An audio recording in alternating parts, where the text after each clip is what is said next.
యెహోవా పట్టణమును కాపాడని ఎడల దాని కావలి కాయువారు మేలుకొని ఉండుట వ్యర్థమే. అమ్మ, మీకు అందరికీ నా తెలుగు అర్థమవుతుందా? ఇందాక పాస్టర్ గారు భాషలో చెప్పారు, తర్వాత బలరాం కూడా భాషలో చెప్పాడు. కొన్ని అర్థమైనవి. మీ భాషలో నాకు ఇష్టమైనటువంటి రెండు ఉన్నాయి. ఒకటి పాటలు, బోడా కృష్ణపర్ గారు రాసినటువంటి పాటలు కొన్ని ఉన్నాయి. తర్వాత మీ బంజారా డ్యాన్స్ ఉంటుంది కదా, ఉంటుందా? మీరు వేస్తారా? ఎంతమంది వేస్తారు చెప్పండి? అందరూ. నాకు చాలా ఇష్టం ఆ బంజారా డ్యాన్స్ అంటే. అప్పట్లో గాజులు ఉండే, ఇప్పుడు ఇక్కడ వరకు. ఇప్పుడు అంత మోడర్న్ అయిపోయింది, తీసేసినట్టున్నారు చాలా మంది.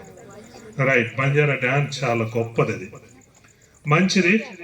దేవుడు ఆయన చేసే కార్యాలు చాలా అద్భుతమైనటువంటివి. ఇక్కడ అంటాడు కదా, యెహోవా ఇల్లు కట్టించని ఎడల దాని కట్టువారి ప్రయాసం అర్థమే. ఇల్లు అనే మాటకు మన జీవితం సాదృశ్యం. ఈ జీవితంలో రెండు విషయాలు ప్రాముఖ్యమైనటువంటి. ఒకటి, దేవుడు జోక్యం చేసుకోవాలి. రెండవది, దేవుని ప్రణాళిక ఉండాలి. మన జీవితంలో ఎవరు జోక్యం చేసుకోవాలి? దేవుడు జోక్యం చేసుకోవాలి. దేవుని యొక్క ప్రమేయం లేకపోతే నువ్వేది సాధించలేవు. ఈ లోకంలో చాలా మంది ఏమనుకుంటారంటే, నాకున్న తెలివితేటలను బట్టి, మాకున్నటువంటి ఆస్తిని బట్టి, మాకున్న సంపదను బట్టి మేమేదైనా సాధించగలం అనుకుంటారు. కానీ అంతా ఉట్టిది, ఏమీ సాధించలేరు. ఎందుకు అనంటే, దేవుడు జ్ఞాన వివేకములు అనుగ్రహించేవాడు ఆయనే.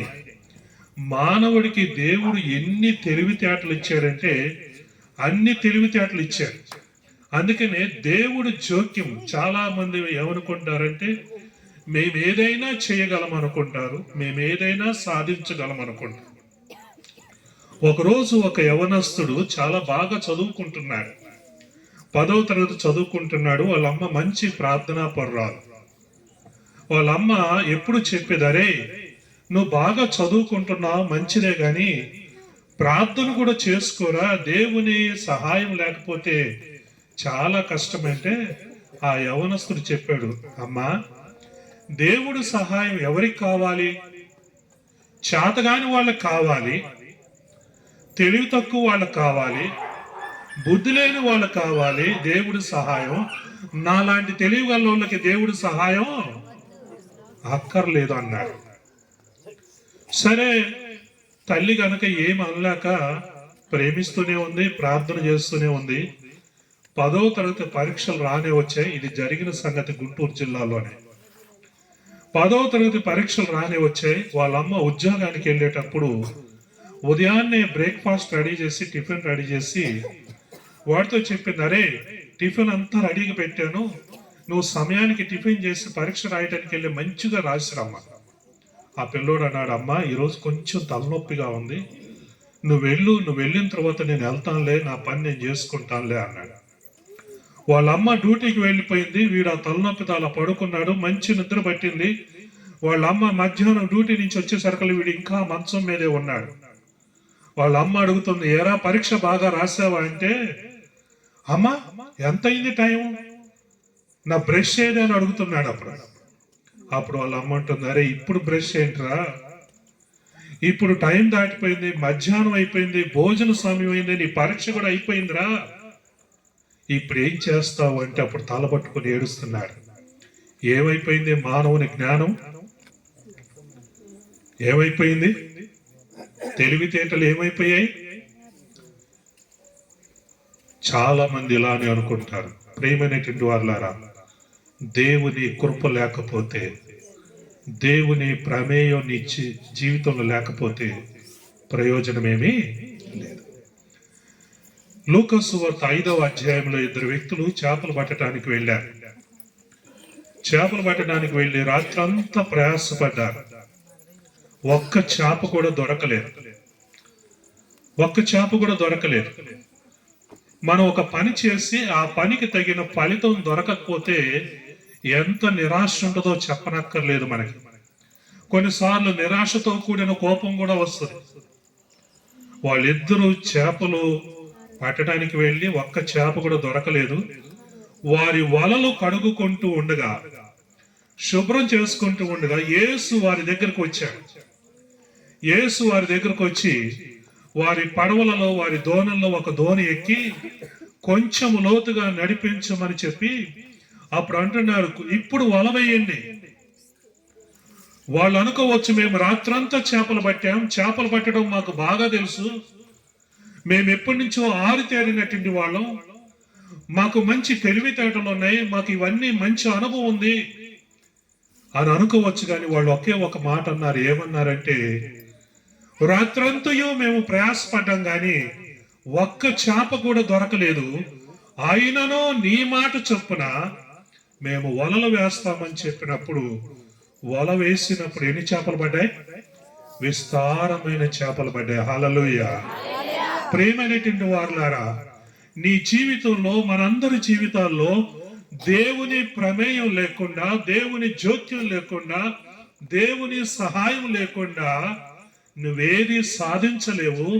ఒకవేళ సాధించినా అందుట్లో తృప్తి ఉండదు.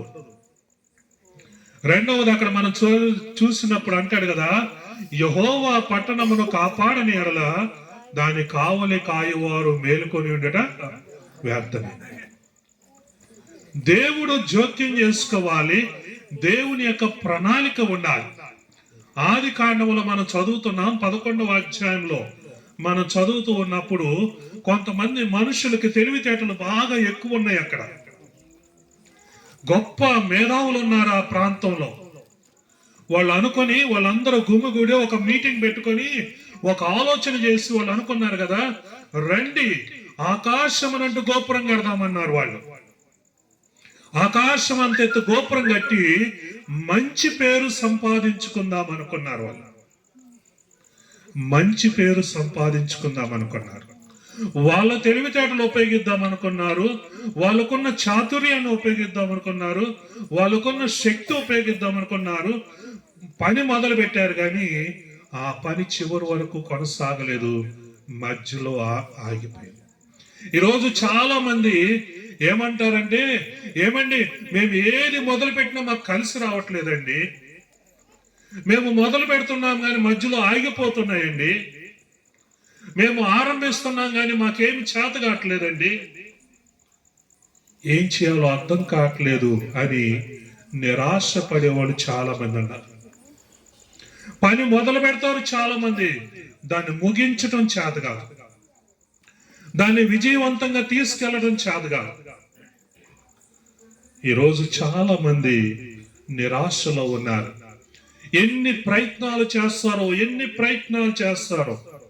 ఒకరోజు ఒక ఆయన మా దగ్గరకు వచ్చాడు, పాస్టర్ గారండి, నేను 2 సార్లు అమెరికా దేశానికి అప్లై చేశాను, వీసా 2 సార్లు రిజెక్ట్ అయిపోయింది, ఇంకొకసారి రిజెక్ట్ అయితే నా జీవితంలో రాదండి, నాకు చాలా బాధగా ఉంది అన్నాడు.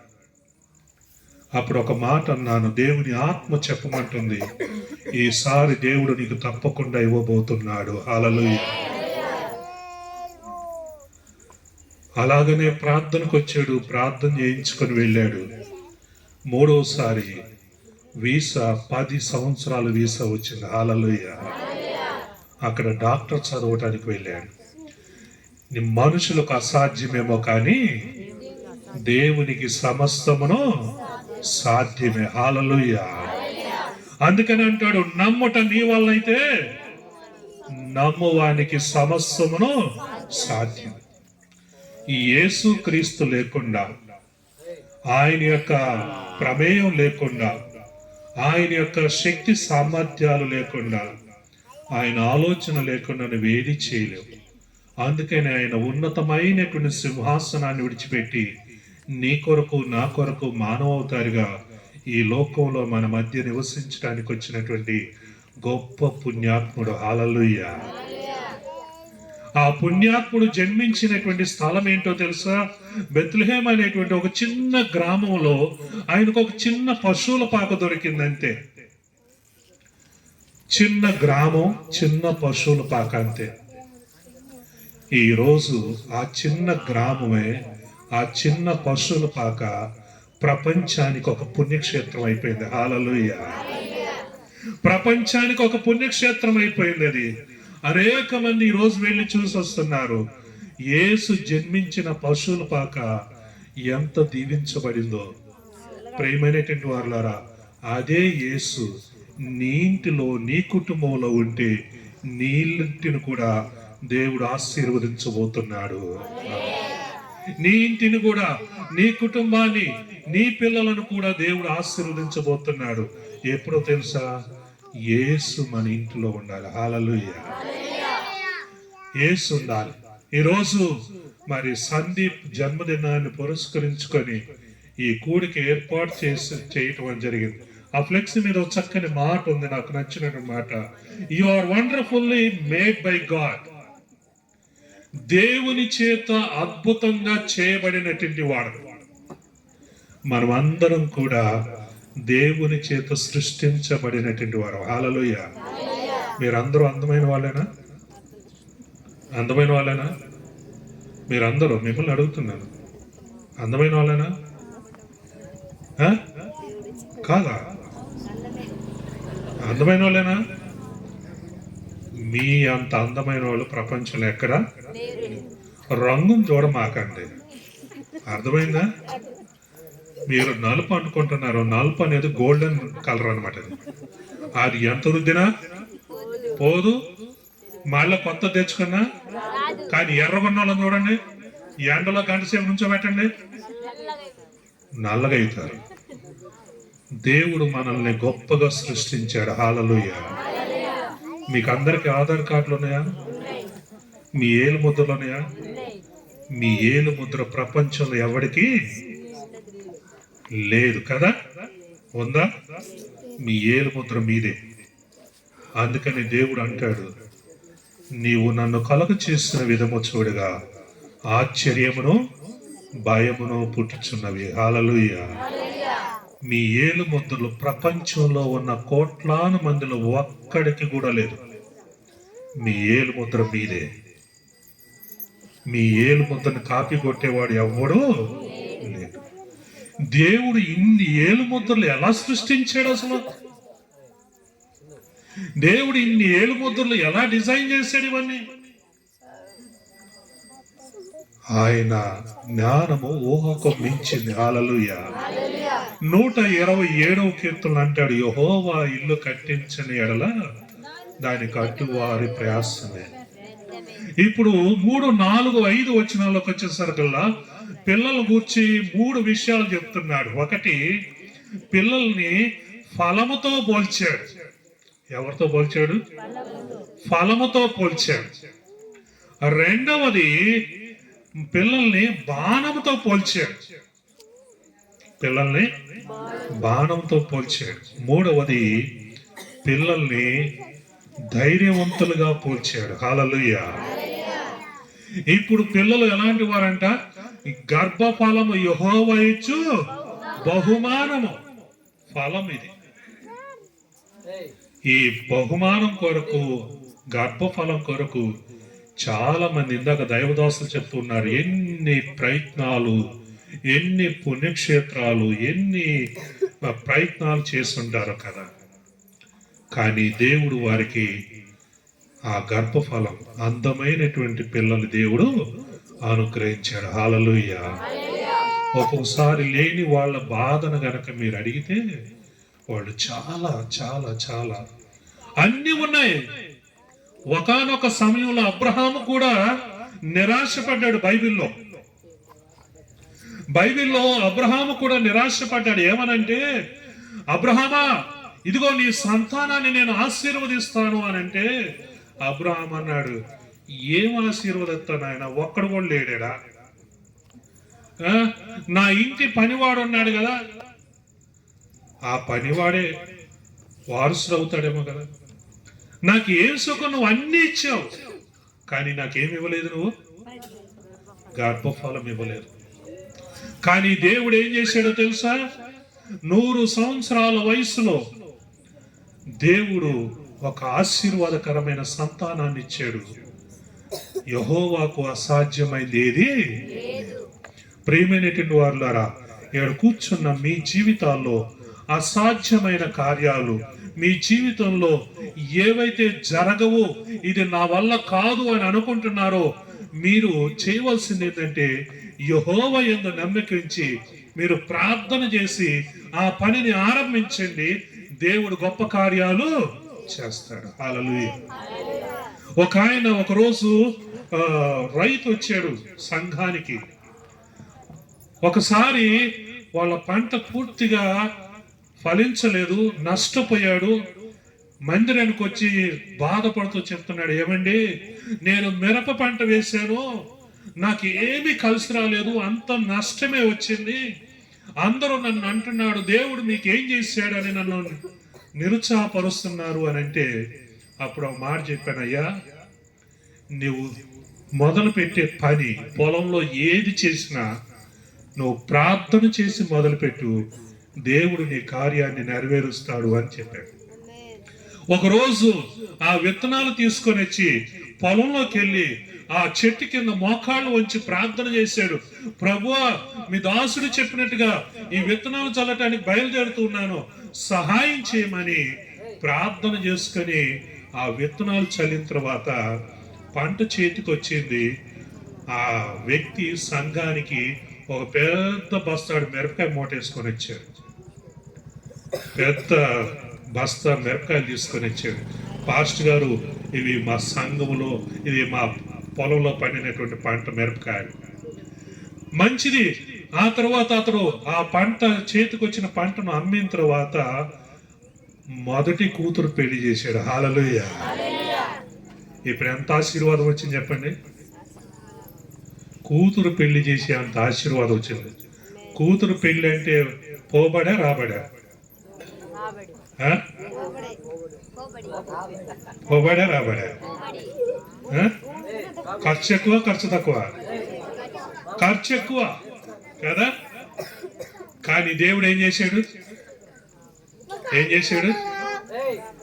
కట్నం ఇవ్వటానికి, పెళ్లి చేయటానికి, అందరు బంధువులందరినీ ఆదరించడానికి దేవుడు సమృద్ధిగా ఇచ్చాడు. హల్లెలూయా. దేవుడు జోక్యం చేసుకుంటే మీ కుటుంబాల్లో అనేక ఆశీర్వాదాలు వస్తాయి. అందుకని అంటాడు, గర్భఫలము యెహోవా ఇచ్చు బహుమానం. దేవుడిచ్చాడు. మనుషుల వల్ల కాదు, కానీ దేవుని సహాయం. ఫలం ఎప్పుడు కూడా ప్రోస్పరిటీ అంటే ఫలభరితము అంటే ఎప్పుడు కూడా ఆశీర్వాదానికి సూచన. ఫలం ఎప్పుడు కూడా, కొంతమంది అడుగుతారు పెళ్ళైన కొత్తలు ఏమడుగుతారు, పండ శుభకార్యం ఏమనుందా? సంవత్సరాలు గడిచే కొద్ది ఏం చేస్తుంటారు? ప్రతి సంవత్సరం అడుగుతారా లేదా? అలా అడగగానే శుభకార్యం చెప్పగానే అమ్మయ్య పర్వాలేదులే. ప్రేమైనటువంటి వాళ్ళారా, ఈ రోజుల్లో పిల్లల్ని కావడం చాలా కష్టం అయిపోయింది. ఇందాక దైవదాసులు చెప్పారు 22 మంది, అవి జాన్ వెస్లీ గారు తల్లి గారు. ఇందాక ఈ ఊర్లో ఎవరు 18 మంది. నా స్నేహితుడు ఒకడు 16 వాడు ఇంట్లో నాతో పాటు చదువుకున్నాడు, వాడు 16 వాడు. వాళ్ళు అంతమందిని కన్నా ఏం చేసేవాళ్ళు? పొలం పనులు చేసేవాళ్ళు, బట్టలు ఉతకడానికి వెళ్ళేవాళ్ళు, ఏటికి వెళ్ళి అన్ని పనులు చేసుకొచ్చుకోవాలి. ఇప్పుడు ఏం చేస్తున్నారు డాక్టర్లు? ఏం చెప్తున్నారు? మంచం దిగకూడదు. ఏం చేయకూడదంట? మంచం దిగకూడదు, పని చేయకూడదు, కష్టపడకూడదు, తల్లిదండ్రులు పెట్టాలి, అత్తమామలు పెట్టాలి, ఇంట్లో కూర్చొని. ఒక చెప్తున్నాను, ఎంత గర్భిణీ స్త్రీ కష్టపడితే అంత సుఖమైన కాన్పు జరుగుతుంది. వాస్తవమేనండి పెద్దలారా? ఇక్కడ సుఖమైన కాన్పు జరుగుతున్నది. వాళ్ళు తిని కదలకుండా కూర్చుంటే వాళ్ళు కదలరు, లోపల బిడ్డ కూడా కదలరు. చివరికి బిడ్డ అడ్డం తిరిగింది, తల్లి అడ్డం తిరిగింది, ఊరంతా అడ్డం తిరుగుతుంది. వాస్తవం. దేవుడు అద్భుతమైన సృష్టి. దేవుని అద్భుతమైన సృష్టి. ఆ రోజులు అంతమందిని కన్నా ఆపరేషన్లు లేవు. అప్పుడు అన్ని సుఖమైనటువంటి కాన్పులే. నర్సులు కూడా ఉండేవాళ్ళు కాదు, గ్రామస్తులే చేసేవాళ్ళని. దేవుడు అంత జ్ఞానం ఇచ్చింది. మా సంఘంలో కూడా ఒక అమ్మాయి ఉంది, నిన్నటిదాకా మొన్నే పెళ్ళయింది, నెల తప్పిందని చెప్పి కుర్చీలో కూర్చుంటుంది. కింద కూర్చోమంటే డాక్టర్ గారు కూర్చోవద్దన్నాడు అని కింద. ఇప్పుడు అందరూ ఏం చేయాలి? షాకిర్ చేయాలి, షాకిర్ చేయాలి. ఈ గర్భఫలం యెహోవా ఇచ్చు బహుమానం, ఆశీర్వాదం అండి అది. పిల్లలు ఎవరంటే ఇప్పుడు ఆశీర్వాదం. తల్లిదండ్రులారా మీతో చెప్తున్నాను, మీ పిల్లల్ని శపించమాకండి. వాళ్ళు ఎవరో తెలుసా? దేవుడిచ్చిన ఫలము. వాళ్ళని దీవించండి కానీ వాళ్ళని శపించొద్దు, వాళ్ళని ఆశీర్వదించండి. అందుకని పిల్లలు కూడా ఎలా ఉండాలో తెలుసా? తల్లిదండ్రులను గౌరవించేవారుగా ఉండాలి. ద్వితీయోపదేశ కాండంలో రాయబడింది, నిర్గమకాండం 20వ అధ్యాయంలో రాయబడింది. దేవుడిచ్చిన ఆజ్ఞలలో 5వ ఆజ్ఞ, నీ దేవుడైన యెహోవా నీకు అనుగ్రహించు దేశంలో దీర్ఘాయుష్మంతుడు వగనట్లు నీ తల్లిని నీ తండ్రిని సన్మానించాలి. ఈరోజు చాలా మంది తల్లిదండ్రులు ముసలోళ్ళు కావడంతో తీసుకెళ్లి ఓల్డేజ్ హోమ్లు పనేస్తున్నారు. ఎక్కడున్న యవనస్తులారా, పిల్లలారా, నేను చెప్తున్నాను, మీ తల్లిదండ్రులను గౌరవించండి. వాళ్ళ ఆశీర్వాదాలు కావాలి, వాళ్ళని గౌరవించండి. మీరే శాలువాలు కప్పనక్కర్లేదు వాళ్ళని మీరు పూజించనక్కర్లేదు. వారి మాట వింటే చాలు, వారికి లోబడితే చాలు. వారి మాట వింటే అదే ఆశీర్వాదం. హల్లెలూయా. నువ్వు శాలువా కప్పిన దానికన్నా సంతోషం అది, నువ్వు ఇంకా గొప్ప కార్యాలు చేసిన దానికన్నా సంతోషం అది. పిల్లలు కుటుంబానికి ఆశీర్వాదం. They are source of blessing అన్నమాట, ప్రాస్పరిటీ. రెండవది 4వ వచనంలో అంటాడు కదా, వారు బలవంతుని చేతిలోని బాణముల వంటి వారు. ఈ పూర్వకాలంలో యుద్ధ సమయాల్లో బాణాలు చాలా విలువైనటువంటి, చాలా శక్తివంతమైనది, శత్రువులను ఓడించటానికి. ఇప్పుడు పిల్లలు ఎవరి చేతుల్లో పెరగాలంట? నీ పిల్లలు బాణాలే, మంచి మాటలు మాట్లాడతారు. ఈ రోజుల్లో పిల్లల్ని కదిలితే మామూలు మాటలు రావు, వాళ్ళకి జవాబులు చెప్పలేము కొన్నిసార్లు. ఒక రోజు మా అబ్బాయిని అడిగాను, చిన్నవాడు 2వ తరగతిలోను 3వ తరగతిలోని అడిగాను, అరే నేను షాప్కి వెళ్తున్నా, నీకేం కావాలరా అన్నాను. నీకేం కావాలో రాయరా చెప్పరా అంటే వాడన్నాడు, డాడీ నువ్వు షాప్కి వెళ్ళి ఏమో నువ్వు అన్ని రాసుకుని రా, నాకేం కావాలో టీకి పెడతాను అన్నాడు. వాడేమన్నాడు? నువ్వు షాప్కి వెళ్ళి అన్ని రాసుకుని రా, నేను టిక్కి పెడతా ఏం కావాలన్నాడు. ఓరే నీకు ఏం కావాలో చెప్పరా అంటే ఇప్పుడు వాడు తెలివితే ఎట్లట్టున్నాయి. వాడికి ఒక సైకిల్ కావాలి, చిన్న సైకిల్. ఎదుటోడికి సైకిల్ ఉంది, ఎదుటోడి ఇంట్లో వాడికి సైకిల్ ఉంది, వాడు రోజు ఆడుకుంటున్నాడు. వాడు వచ్చి మా ఇంట్లో ఆడుతున్నాడు, మా ఊడిని రెచ్చగొడుతున్నాడు రోజు. అరే నీకు సైకిల్ లేదా అన్నాడు. నా కొడుకేమో నన్ను అడగటానికి భయపడుతున్నాడు, అడిగితే తిడతాడేమో అని. వాడు చెప్తున్నాడు పక్కన వాడితో, ఒరే మా డాడీ కూడా ఇలాంటిదే కొంటాడులేరా. ఇప్పుడు వాడు ఎవరికి చెప్తున్నట్టు? నాకు చెప్తున్నాడా వాడికి చెప్తున్నాడా? ఇండైరెక్ట్ గా నాకు చెప్తాను. పిల్లలు తెలివితేటలు మామూలు తెలివితేటలు కాదు. ఎక్కడున్న పిల్లలందరూ తెలివి తక్కువలేం కాదు, బాణాలు. వాళ్ళు మాటలు తోటాలు ఉంటాయి వాళ్ళ దగ్గర. కానీ పిల్లల్ని ఎవరి చేతుల్లో పెట్టాలి? ఒక బలవంతుడైన దేవుని చేతుల్లో పెట్టాలి. హల్లెలూయా. ఆ బలవంతుడు దేవుడు, ప్రభు అయిన యేసుక్రీస్తు చేతిలో, ఆ బలవంతుని చేతిలో మీ పిల్లలు ఉన్నారంటే దేవుడు ఆ పిల్లల్ని బహు గొప్పగా వాడుకుంటాడు. హల్లెలూయా. ఒక బాణము శత్రువు తగిలి వాడు ఓడిపోయేటట్టుగా ఎలా చేస్తుందో, నీ పిల్లలు దేవుని చేతుల్లో ఉండాలి, దేవునిలో ఎదగాలి. వాళ్ళని ఎక్కడికి తీసుకురావాలి? ఎక్కడికి తీసుకురావాలి? దేవుని మందిరానికి, సండే స్కూల్ తీసుకురావాలి. హల్లెలూయా. ఇందాక దైవదాసులు చెప్పారు 3 బడుల గురించి. ఒకటి ఒడి, రెండవది చదువుల గుడి, మూడవది దేవుని గుడి, మందిరానికి. పిల్లలు ఎక్కడ ఉండాలి? ఎక్కడ ఉండాలి? సినిమా హాల్లో కాదు. మా సంఘంలో ఒక యవనస్తుడు ఆన్లైన్ ప్రేయర్ జరుగుతుంటే రాత్రిపూట శ్రీనివాస మహల్ సెంటర్ అని ఒకటి ఉంది అక్కడ. వాల్ పోస్టర్ చూసుకుంటే అట్లానే చూస్తున్నాడు దాన్ని రాత్రిపూట 2 మిడ్ నైట్ షో కూడా వేస్తున్నారంట. అక్కడ చూస్తా కూర్చున్నాడు. యవనస్తులు కొంతమంది బ్లేడ్ బ్యాచ్ అంటారు. ఎప్పుడైనా విన్నారా బ్లేడ్ బ్యాచ్ అని? బ్లేడ్ బ్యాచ్ అని విజయవాడలో సమృద్ధిగా ఉంటారు వాళ్ళు, చాలా జాగ్రత్త. వాళ్ళు వాడి మెడ మీద ఎట్లా పడితే అట్లా గీసి పడేశారు, ముఖం మీద మెడ మీద గీసి పడేశారు. మొత్తం రక్తం కారుతుంది. తెల్లారి వాళ్ళ అమ్మ ఫోన్ చేసింది, పాస్టర్ గారు మా ఊడి మీద ఎవడో దాడి చేశారు, వచ్చి ప్రార్థన చేద్దరు కానీ రండి. అసలు విషయం చెప్పలే నాకు. అసలు విషయం వీడు ఎక్కడున్నానని చెప్పలా. ఏం చేశారంట? దాడి చేశారంట. నేను వాడి ఇంటికి వెళ్ళేసరికి ముఖం నిండా దూది పెట్టి ప్లాస్టర్లు వేసి ఉన్నాయి. నేను అప్పుడప్పుడు కొంచెం సీరియస్గా చమత్కారంగా కూడా మాట్లాడేటువంటి కృప ఇచ్చాడు. వాడి దగ్గరికి వెళ్ళి, ఏరా క్రిస్మస్ రాకపోయినా క్రిస్మస్ తాత డ్రెస్ చేసేవేంట్రా అన్నాను. నేను ఆ వేషం ఇప్పుడే వేసేవంటాను. పాస్టర్ గారు ఊరుకోండి పాస్టర్ గారు అని అప్పుడు స్టోరీ చెప్తున్నాడు. ఎక్కడున్నాడు వీడు? ఆల్ నైట్ ప్రేయర్ జరుగుతుంటే ఇది ఎక్కడ కూర్చున్నాడు? సినిమా హాల్ దగ్గర ఉన్నాడు. నువ్వెందుకున్నావు అక్కడ 4 తిట్లు తిట్టాను నేను. ప్రేమైనటువంటి వాళ్ళరా, మీ పిల్లల్ని ఎక్కడ పెంచాలి? దేవుని సన్నిధిలో. మా అబ్బాయి రాళ్ళేండి, మా అబ్బాయి బిజీ లేండి, ఫోన్లో ఆడుకుంటున్నాడు. నేను వచ్చాక చాలండి.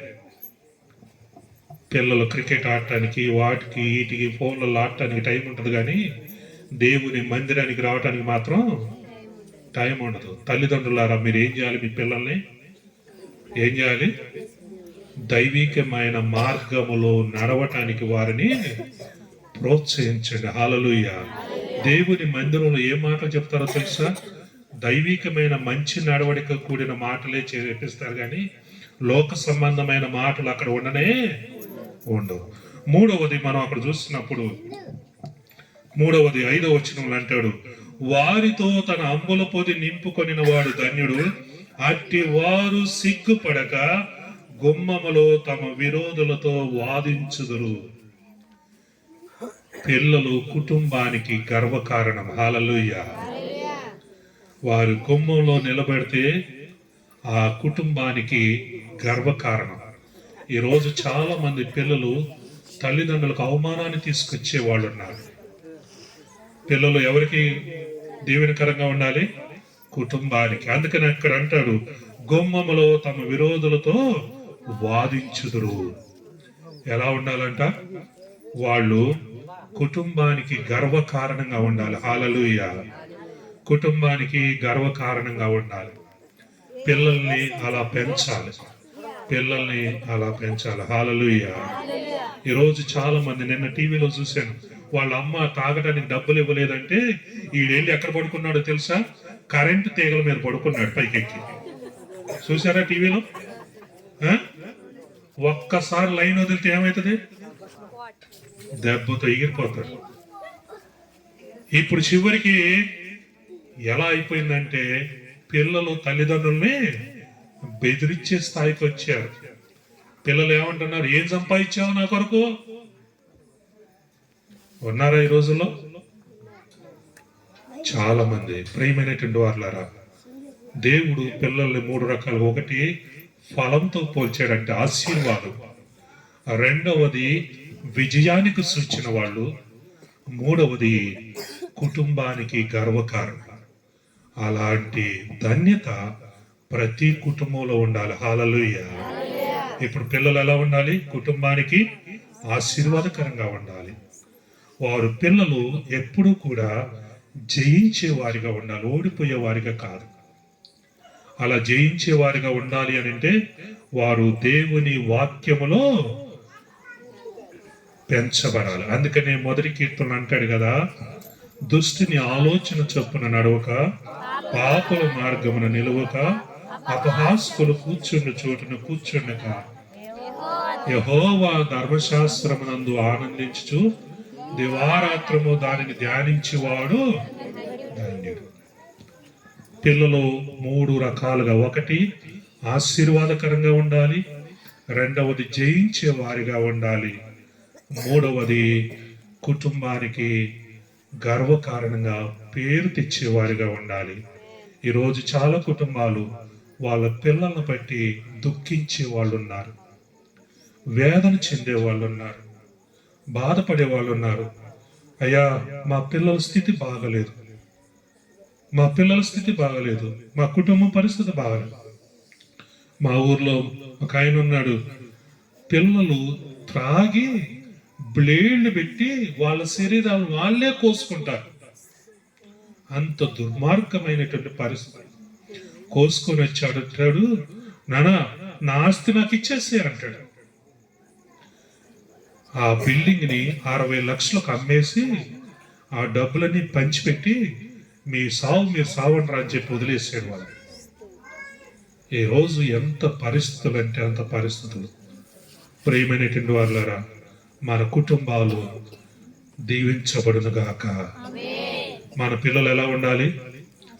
ఆశీర్వాదకరంగా ఉండాలి. రెండవది, జయించే వారిగా ఉండాలి. మూడవది, కుటుంబానికి గర్వకారణంగా ఉండాలి. సమయం అయిపోయినందుకని ముగించాను. దేవుడు అలాంటి కృప, పరిశుద్ధాత్మ దేవుడు మనందరికీ, మన కుటుంబాలకు మెండుగా నిండుగా దయచేయనుగాక.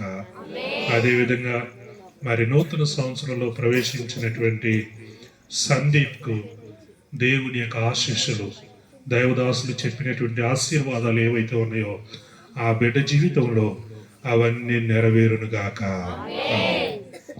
ఈ సమయం ఇచ్చినటువంటి దైవదాసులు బలరాం గారికి, మీకు అందరికీ, నా తోటి సేవకులందరికీ హృదయపూర్వక వందనాలు.